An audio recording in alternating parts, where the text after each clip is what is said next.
Hindi cinema में jumping Jack नाम से मशहूर एक्टर जितेंद्र आज 81 साल के हो चुके हैं।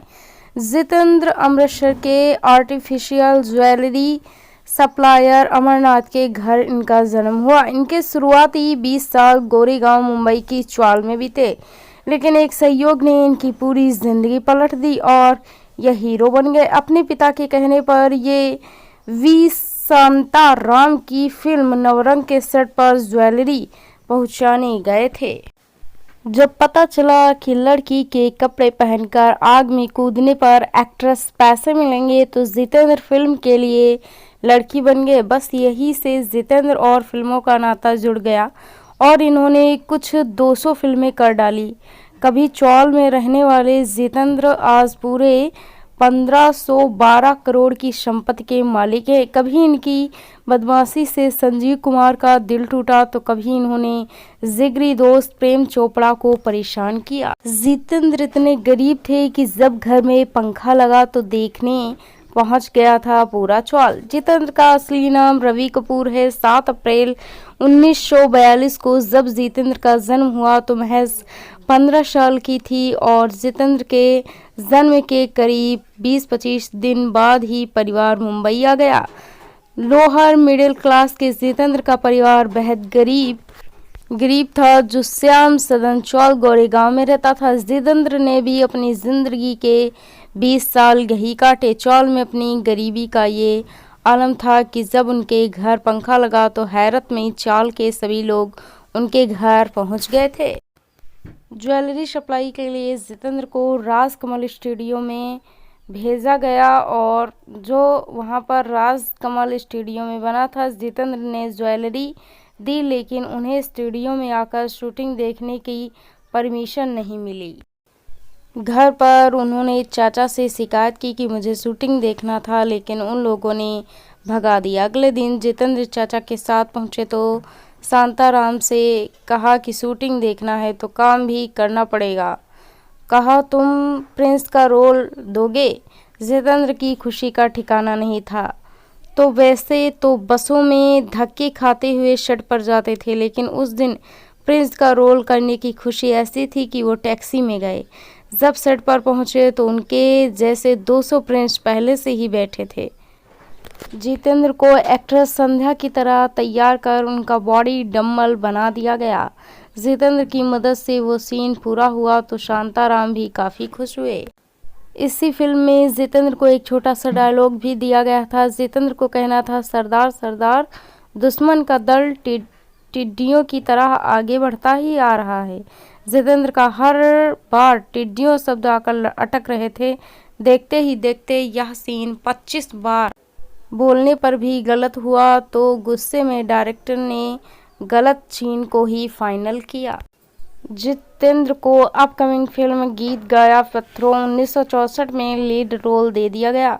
आगे जितेंद्र फिल्म गुनाहों का देवता और बूंद जो बन गई मोती में नजर आए। प्रेम चोपड़ा और जितेंद्र की दोस्ती काफ़ी गहरी हो गई। जितेंद्र एक बार उनकी गाड़ी पर प्रेम चोपड़ा की सवार थे और वह जा रहे थे। जितेंद्र ने एक खूबसूरत लड़की देखी जिस पर दोनों की नज़रें गईं। वही दूसरी लड़की दोनों को पसंद नहीं आई। दोनों ने गाड़ी रोकी और उन्हें लिफ्ट दी। जितेंद्र ने चालाकी से सुंदर लड़की अपने साथ पीछे की सीट पर बैठा ली और दूसरी लड़की को प्रेम चोपड़ा के साथ बिठा दिया। प्रेम चोपड़ा जितेंद्र से ऐसा नाराज़ हुए कि उन्होंने तमिल में बड़बड़ाते हुए जितेंद्र को गालियां देने शुरू कर दी। जब लड़की ने पूछा कि वो क्या बोल रहे हैं तो जितेंद्र ने और चालाकी करते हुए कह दिया कि ये प्रेम के जो साथ बैठी है दूसरी लड़की प्रेम को पसंद है। प्रेम और गुस्सा हो गया। 1967 की फिल्म फर्ज रविकांत नगाइच के निर्देशन की पहली फिल्म थी। नए डायरेक्टर के साथ काम करने का रिस्क लेने से हर हीरो ने इनकार कर दिया था। ऐसे में नई फिल्मों में आए जितेंद्र को फिल्म का हीरो चुना गया। फिल्म अब रिलीज हुई तो थिएटर खाली पड़े थे। जितेंद्र को डर था कहीं ये बात फैल गई तो कि फिल्म फ्लॉप है तो मार्केट में उनका नाम खराब हो जाएगा। इस डर से जितेंद्र ने 5,000 रुपये लगाकर कई थिएटर की पूरी टिकट खरीद ली। कुछ समय बाद अचानक लोगों ने फिल्म को लेकर क्रेज बढ़ गया और काफ़ी शोज हाउसफुल होने लगी। ये जितेंद्र को पॉपुलैरिटी दिलाने का वाली फिल्म साबित हुई। 60 के दशक के पॉपुलर एक्टर संजीव कुमार हेमा मालिनी से एक तरफा मोहब्बत करते थे, लेकिन उस समय हेमा और धर्मेंद्र रिलेशनशिप में थे। जब एक बार हेमा धर्मेंद्र के बीच अनबन हुई तो संजीव ने अपने प्यार का इजहार करना चाहा। संजीव ने हेमा के लिए लव लेटर लिखा, लेकिन झिझक में उन्होंने यह लेटर जितेंद्र के हाथ से भिजवा दिया। जितेंद्र जैसे ही लेटर देने हेमा के घर पहुंचे तो उनका मन बदल गया। जितेंद्र ने चालाकी से उस लेटर से संजीव का नाम हटाकर अपना नाम लिख दिया। जब हेमा मालिनी के घर वालों को पता चला कि जितेंद्र उन्हें चाहते हैं तो बात शादी तक जा पहुंची। हेमा के घर वालों को धर्मेंद्र और संजीव कुमार दोनों ही पसंद नहीं थे। ऐसे में हेमा की शादी जितेंद्र के साथ पक्की हो गई। एक दिन जितेंद्र रिश्तेदारों और पंडित को लेकर हेमा के घर करने पहुंच गए, लेकिन ये बात धर्मेंद्र ने उनकी मंगेतर शोभा कपूर को बता दी। शोभा ने हेमा मालिनी के घर पहुंचकर शादी रुकवाई और खूब लड़ाई की। ठीक इसी समय आत्महत्या की धमकी दी तो हेमा ने उनसे शादी करने के लिए राजी हो गई। जितेंद्र ने 1974 में एयर होस्टेस शोभा कपूर से लव मैरिज की थी। शादी से पहले दोनों कई सालों तक रिलेशनशिप में भी रहे। कहा जाता है कि दोनों की मुलाकात सालों पहले मरीज ड्राइव पर हुई थी, जब शोभा महज 14 साल की थी। दोनों की दोस्ती हुई और अक्सर भी होने लगी। कपल के दोनों बच्चे एकता कपूर और तुषार कपूर हैं।